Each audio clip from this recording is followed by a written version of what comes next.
Hey, everybody. We're so happy to have you joining us with Life on Purpose Live on a Friday afternoon. You're in for a treat. We're so excited. I'm a big fan of Jarod O'Flaherty.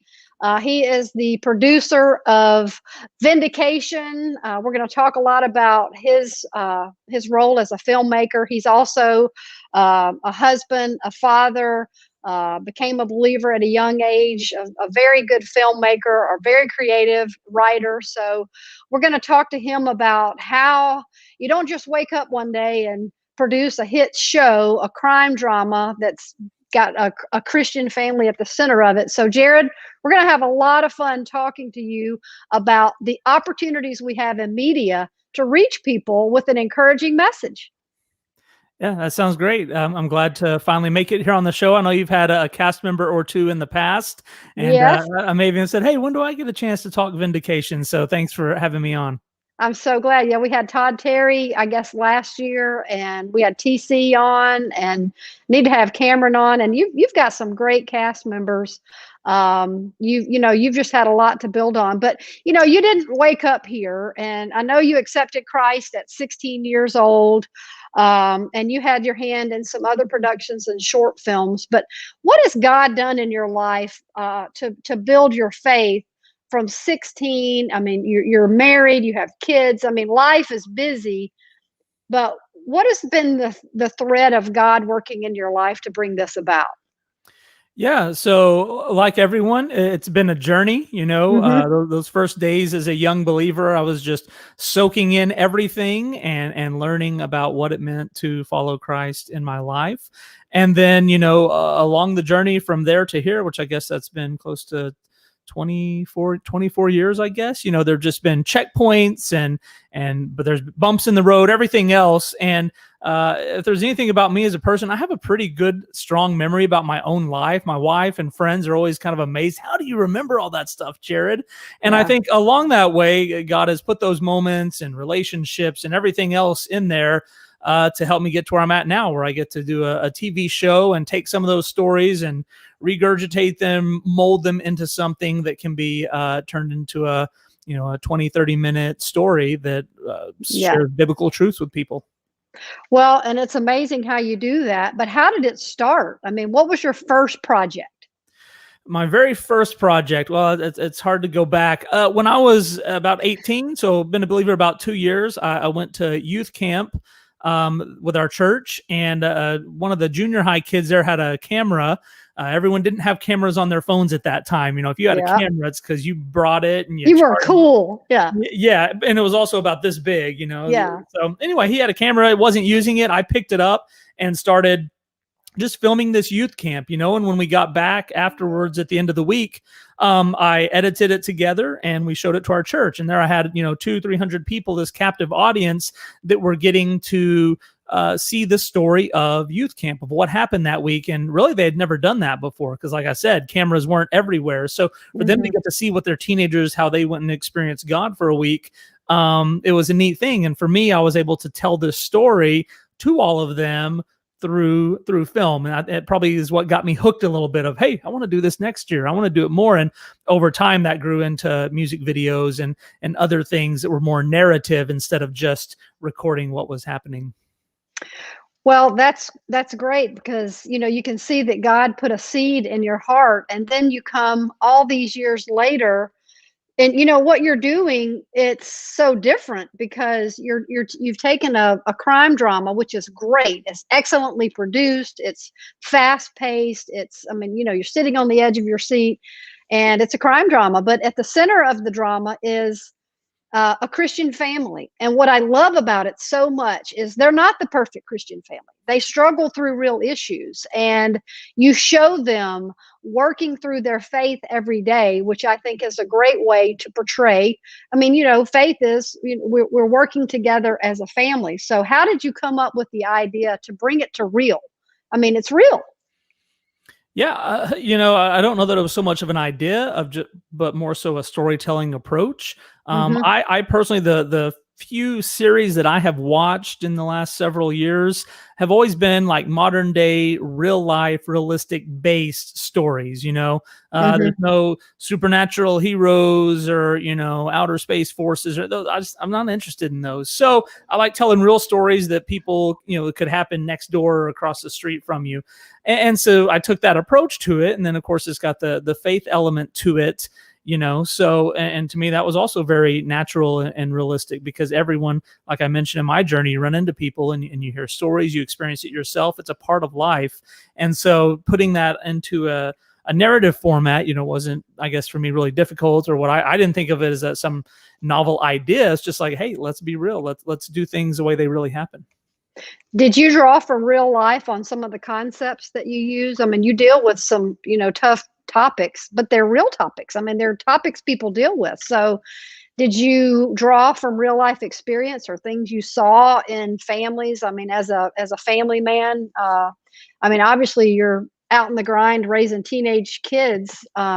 You see what's out there and then you bring it to film. So do those go hand in hand sometimes with ideas? Absolutely. Yeah. If you wanted a specific example from people that are familiar with the show, in season 1, episode 3, was a story about a software developer, a self-employed guy, and things were not going well for his business. It was causing strains and problems with his wife. And then this guy disappears one day.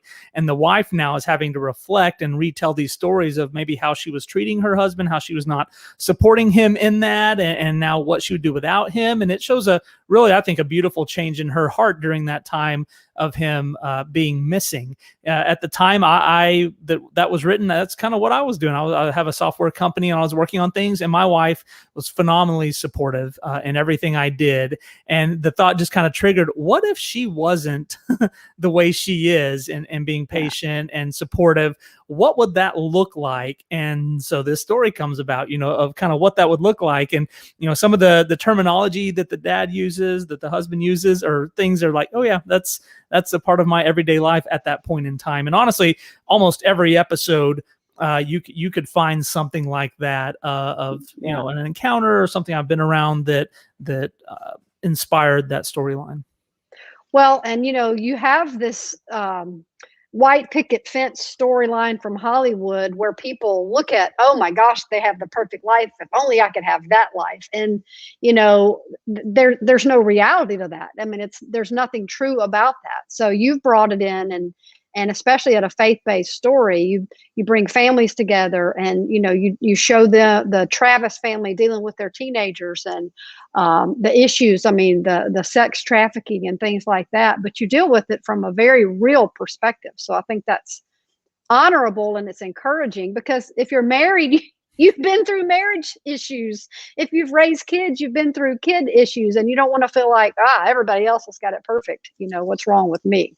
Yeah, and people that maybe don't know a whole lot about filmmaking or even storytelling, they're just more on the audience side, they're partakers as opposed to creators. They can still sniff it out very easily if something's not genuine in there, Yeah. And like you said about keeping it real, it's like, hold on, nobody would ever say that in that situation. Nobody would respond, be that nice, or no one would be that calm with total chaos going on around them, and yet they're perfectly calm and know all the right answers. You can, again, you can sense it and realize it, even if you're not someone who typically is on the creative side of content. So yeah, we definitely try to keep it real, where people can't point at something and say, oh, that would never happen. That's honestly something I guess I haven't mentioned in any interviews, is when we're doing scripts, I try not to ever have a moment or a situation or a line that someone can look at and go, that would never happen anywhere. That's ridiculous. Yeah, I think that's really good, because especially if you've got a great opportunity for non-believers to watch and get an effective faith, but it's also going to be realistic. Like, I could never be that. I mean, yes, you could, because you see what that family's struggling with, but they're coming together as opposed to pulling them apart. And I think that's such an important part of it. Yeah, and we're telling fictional stories, but they are about a very real God. So if you take too much liberty with that fiction part, then what does it say about the real elements of these stories that you're telling? So that's why we try to stay. Now, again, there are some things that, they can look at, since we deal with police crime drama, that police departments could say, yeah, that's not how we do things. That doesn't happen. And it's like, yeah, but would that never happen? Could it not happen anywhere else? And you'll have other, law enforcement. Oh no, that's how we do it here in our small town, or here's how we do it in this state. So there's always going to be the way it doesn't happen that way, but we just try to stay as grounded and close to realism as possible. So season 1, people can go binge season 1. It's on Amazon Prime and PureFlix, right? Yeah, that's correct. You can purchase or rent it on Amazon Prime for subscribers of PureFlix. It's available for them. And then Redeem TV, which is a production partner with us, they you can log in for free and watch it there as well. That's good. So how many episodes in season 1? Season 1 has 10 episodes. They average about 31 minutes apiece. And then season 2 is also 10 episodes. They do average a little longer. I think it's 33, 32 minutes, somewhere in there. And the launch of that is September 1st, and it will be on PureFlix at least for the first little while. Yes, exclusively launch day September 1st on PureFlix, the first 2 episodes of season 2. It's been about 2 years since season 1 came out. So in the timeline of our characters, it's going to be 2 years in the future for them, where we pick up the storyline, see where life has taken each one of them. I don't think any of them are going to be the same. So you won't just start and go, oh, okay, this is more of the exact same thing as season 1. No, we have stepped forward in life. So yeah, the first 2 episodes will release on PureFlix that day. They'll come out on Redeem TV a few days later. And then not long after that, there will be purchase options for those who maybe want to go ahead and just binge watch the whole season. There'll be some purchase options available. PureFlix is going to release 1 episode per week after that initial launch day. That's so exciting. And you filmed season 2 in the midst of the pandemic. What was that like? We did. Let's see. We had a few cast members that a day or 2 before filming tested positive, usually on other film sets, and let us know. And obviously we couldn't have them show up. So we had to do some emergency recasting. Fortunately, none of those situations were ever for recurring cast members or established cast members. It always happened, almost in God's timing of just the right moment that we could come back and do a recast. So we had that happen a few times. I would say the very first time that we started shooting last June, a lot of us had not been around anyone other than our families or any type of crowd in a long time. So it was a very, unique experience almost to be around people again, because we had not been through that recently. So yeah, that's what it was like. Definitely another added dimension having to deal with the COVID stuff, but with the Lord's favor, we got through it without any outbreaks or production shutdowns or anything of that nature. That's amazing. And I can't wait because it is binge worthy. And I know season 2 is going to be like that. So let's talk about purpose. People can, there's the weather alert. People can look at you and see what you're doing and think, man, I wish I could do that. He's living the life. He's living the dream.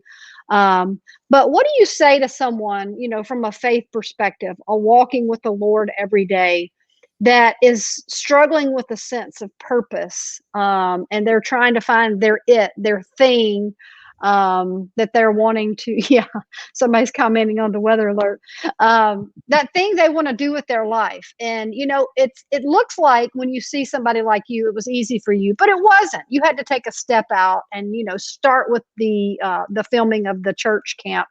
What do you say to someone about a sense of purpose and how to walk that out with the Lord on a daily basis? Yeah. This may not be the direction you wanted to go with that. I see it when you talk about purpose and then my craft. I think it's very dangerous for those two to overlap, or not overlap, but get confused between the two, because here's the thing. If I get my purpose out of this film stuff that I'm doing, well, it has ups and downs, And if there are those down times where I'm not working, maybe the project doesn't get the green light, maybe people are writing ugly reviews online and I get my purpose out of that, well, what does that do to me? It's not a positive thing. So while I may see certainly that, look what God has given me, he's given me this opportunity, he's given me some gifts, he's certainly paved the road ahead of me, like keeping us COVID free. What happens if in that episode 1 where we're filming, things just go haywire? People are getting COVID, they're sick, they can't show up, the whole thing just collapses. That's definitely his hand that provided that what I call the smooth path ahead to get us through that. So Anyway, I say all that to say, it's very dangerous to let your purpose get so tied into that it can it can sway with the waves. It can be shaken and pushed around, So for me, the purpose has to come somewhere else of what is it that he has me to do, A lot of that can be in how I interact with people, totally unrelated to the film stuff. How do I interact with people online when, they want to audition for the show, or they want to send me a script to look at, or whatever, how do I interact with people when we're negotiating if they're going to be a part of the series? There's just so many different areas. And a lot of times those aren't always the easiest situations. They're difficult, but if my purpose is reflecting Christ at all times, whether it's on a screen or in an email or wherever, then, that certainly can, I think, help you avoid those problems that come with taking purpose from your craft. Now, that's not to say that I don't mess up sometimes in how I interact with people. It's nobody's perfect there, but it's just again, trying not to get my purpose solely from this craft. Yeah. Well, and I think that's very well said, because sometimes you think your job has to be your purpose, when sometimes your purpose may be your family, or it may be, what you're saying, that day-to-day operation. Sometimes our platforms are different than what we do every day, but we still share Christ, and we're the aroma of Christ in whatever we do, every day.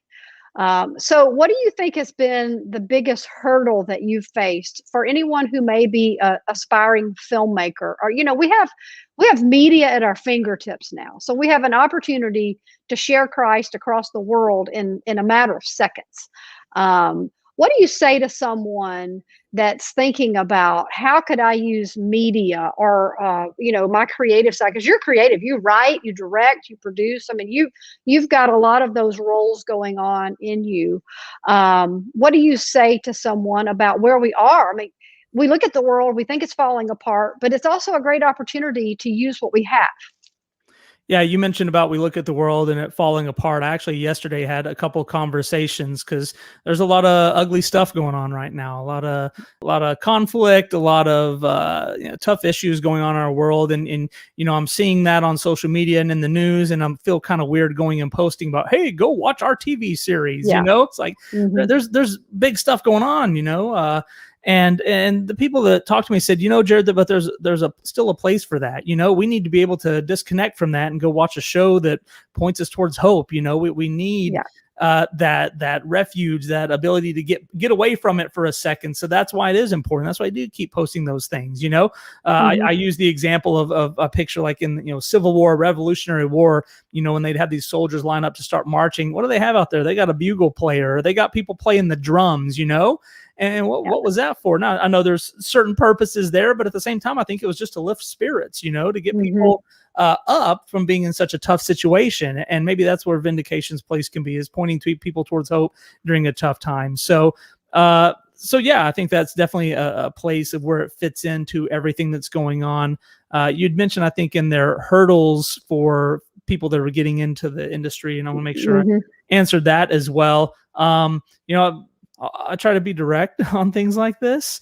I've found a lot of people that like to create things that only interest them, or a very small niche of entertainment or media that fit them. And then they go make it, and they pour all this time and energy into it. And then there's nobody wants to watch it. It doesn't do very well. So there's certainly an element of, when you're going to pour all this work into it, make sure maybe that it hits as broad of an audience as you can, because otherwise you're going to pour all this effort into it, and it may not go as far as you're hoping for.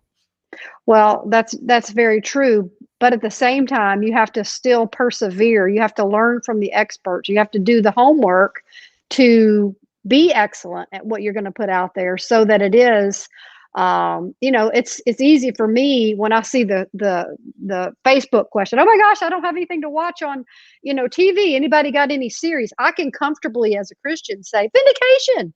There's not many shows you can recommend where someone's not going to say, I can't believe she just said that, so you have created something with excellence. It's safe to watch, but it's edgy from the standpoint of it's real. And I think there's a lot to be learned from that, because what you're saying is go for the broad audience, which is so true. And you've done exactly that. I mean, most everybody that I know loves the show, and it's been very well received. And I'm sure you've had some pushback on some of the honesty and things like that as well. Yeah, I would honestly say the pushback has been limited. I would expect it to be more because, like I said, we do tackle some tough things, and I don't think we cross the line, but we certainly let you know that there's a line out there, kind of move Yeah. in that direction. But the pushback, for me at least, has been very, very minimal, compared to the, hey, thank you for finally having a Christian show deal with this matter, because it seems like all the others avoid it or they don't maybe tell it with honesty. So, yeah. I agree with that. And the thing that I love the most about it is that the family, Todd Terry, Detective Travis, has his own family, and you watch them wrestle with their faith together. And I think that is something that, the marriage and everything is so good, because it goes back to real stuff, and it makes people realize, if they're struggling with some faith issues or raising teenagers or wondering if their kid can have a cell phone. I mean, you've gone through the episodes that deal with the sexting and things like that. I mean, it gives them a place to learn what the real world is like, but also what that family is doing to try to be the best they can in providing a good environment. Make sense?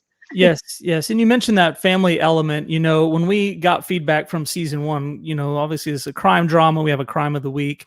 And while people said they enjoyed that and like trying to figure it out and the switches and trying to solve the crime, so to speak, they said, but what really drew me in were these family stories, or the Yes. relationships between Detective Travis and Chris, or between him and his wife, or him and his daughter. That's what kept me coming back. So when we went into season two, that was a focus. Let's make sure that we really tell those stories. There's still going to be a crime of the week, but each episode may not be about chasing evidence and those sort of things, chasing bad guys and doing interrogations, but more let's really know these characters. And yeah, the crime is still there. It's still an element, but just not maybe as big as some others. So that's the main difference moving into season two from season one. It's more about the family and the faith than it is the crime itself. I think so. Yeah. Yeah. If season one was a crime drama, I would say season two is probably a drama with some crime. It's still there, but a little bit different. And we do have recurring characters that show up that you don't know anything about yet, but you will. Mm-hmm. And the way they get introduced is very natural and organic. And then you start to, by the end, you're going to care about characters that before episode one, you didn't know who they were, what they were about. So we've got our primaries, but then there are some new ones that come in as well that you'll grow to learn about. It's so exciting. Yeah. And one of my favorite things too is that I know people in the show, and I'm like, that's exciting to see people that are great people and they're putting together a great product. So is there going to be a season 3, or do we know yet? I know we're on season 2, but I mean, what's the plan? Do you have big plans as you move forward as a film producer? What do you think? I believe that we have more stories to tell in the Vindication world. I don't think that we have emptied that well yet. Right. I think there is more, and I would not go into another season if I didn't think it had the potential, or I strongly believe that it was going to be the best season yet. So that to me is when I know to stop, is if I don't think it's going to be the best season we've had, then it's probably time to hang it up. And with Vindication, I do believe there's opportunity, but the fans are really going to be the ones that make that happen. People watch it, think that was good, and then go to bed. Well, then Vindication's going to fizzle out. If people watch it and go, I need to tell 5 people to go check this out, this is one of the most enjoyable shows I've watched recently, then that's really going to help us. And how can the faith community help you? Because we want more people making good quality films. And so what can people do to help make sure there's a season 3, I mean, I know watching, but sharing. I mean, I think that us supporting one another and being so intentional about, hey, there's a Christian over here doing this, let's help him be successful. I mean, how can we help you, and how can the faith-based community know what's important for you to consider success as you build on the Vindication series? Yeah, well, it's not just about me and Vindication, but I've been to several conferences, Mm-hmm. even church auditoriums. And one of the first things I do is ask people there, how many of you have heard of Vindication or seen any episodes? And about half the room will raise their hand. Sometimes Yeah, it's less than half, and then the next thing is in the other half of the room. How many of you have never heard of it? And it's usually a ton of people, and this is like the home base audience. This is right. like my home church, or this is like a conference that Vindication's been at 2 or 3 times, and half the people there have never watched it, or never heard of it. And I would like to think, or not like to think, but I also suspect that in many of those cases, those are people that go, man, Hollywood just puts out so much junk and there's so Yeah. much trash in our entertainment. And I wish it would change. And I haven't watched any of the Christian stuff put out in the last 5 years, but I'm going to complain about, and it's like, you've got to give it a chance, and you've got to be engaged instead of just complaining about the Hollywood stuff, or Mm-hmm. again, the people who go to the Christian fest and hear what's going on and then go home and watch everything that Netflix puts out. It's like those people got enough money, they got enough audience. If we're not at least giving a chance to the others, then there's really no way they're going to succeed. Yeah, and it's a great way for us to come together. I mean, we talk about unity all the time. We talk about coming together all the time. But one of the things we can do for the people in ministry, it may not be a ministry, but it has a faith element. Then we can support each other and get the word out so that everybody knows what vindication is and why you're doing it, and just helping the social media. What do you call it? Viral. Go viral. Right. And I would honestly say, but also for those on the filmmaker side like myself, make us earn your attention. Give it a chance. That's what you've got to do. Give it a chance. If it isn't working, then let us know so that way we can get better, right? It is Yeah. better for you to watch it and say this was no good and tell us why. That's going to help us get better, as opposed to, oh, I'm not even going to give it a shot. I'll just go Yeah. watch what Netflix put out this week, right? It's never going to get better without that. So definitely just being engaged and involved helps. Well, I think that's well said. And so it's vindicationseries.com, right? That's the address. Yep. And on Wednesday of next week, 2 episodes are going to be released, and they're going to be on PureFlix. I'm trying to say this, so I mean, I see a couple of questions over here. Where do I find it? And we want to make sure that we let everybody know. So it's going to be on PureFlix, but they can always go to your website to find updates as far as where to stream, right? Yeah. On social media, Vindication Series on Facebook, Vindication Series on Instagram. Those are the 2 big ones where we share that information as far as where to watch. But and to get caught up, if you go into season 2, but you don't know any of these characters, and this is no good. I don't understand what's going on. So watching season 1, which is available again for PureFlix subscribers, and then also on Redeem TV, people can get caught up this week leading up to next Wednesday and be ready to go in and see the new stuff. And I would definitely recommend that to anyone because it's very good. Every episode is very, very good. So, well, we're so excited to get to have you on. I'm so excited about what you're doing. And we're never going to run out of good stories or good topics. So we hope you keep going for season whatever you've got in you as far as writing goes. Yeah, I've had someone give me the feedback that you watch crime dramas on TV, there's no shortage of them. I mean, every network seems like they have a couple, and they've been going for a long time, but you get to the end and you're kind of like exhaling, whoa, and you've just watched some murder mystery, or you've watched something usually pretty ugly that doesn't have a lot of hope in it, but you get to the end of a Vindication episode, Yeah. and you can smile and you can feel good about what just took place or what you just saw. So that's kind of where it's different, is you get that same genre, but at the end you can step away and go, oh wow, that was neat, or I like how that turned out, as opposed to the alternatives, which are usually it's the bad guy getting thrown away for 20 years, but there's no vindication, there's no hope in the end of it. Well, and it's definitely got the faith in the family. And I think most people are looking for something they can watch that has the faith element and the family in it, that you don't want to watch preaching, not necessarily, but you want to watch something that is safe. And y'all have done a great job with your posters, with all what you've done. I mean, it's the whole thing to me has just got a lot of momentum. So I think it's up from here, and I'm proud of y'all, and can't wait to see season 2 kicking off and everybody binging on season 1 to get caught up. Yeah, well, people like you supporting and promoting and talking about it are the reason we got a season 2, and hopefully we will get a season 3 from the same. So we certainly appreciate you. Hope that we have earned your fandom, and Oh, so we are so excited, and I'm so glad to get to share, and I'm glad we finally got to get together with you and I, even if it's a screen away. yeah, and you be safe where you're at with the storm coming in. Hope for the best there. Yes, I'm praying it calms down, but yes.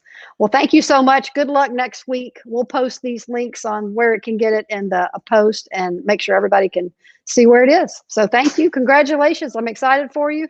Thank you, and And excited for you to watch, and hope I hear from you after you've watched a few. I will. I definitely will. Thank you so much, Jarod. Have a great weekend. All right, you too. All right, thanks for joining us. Bye-bye.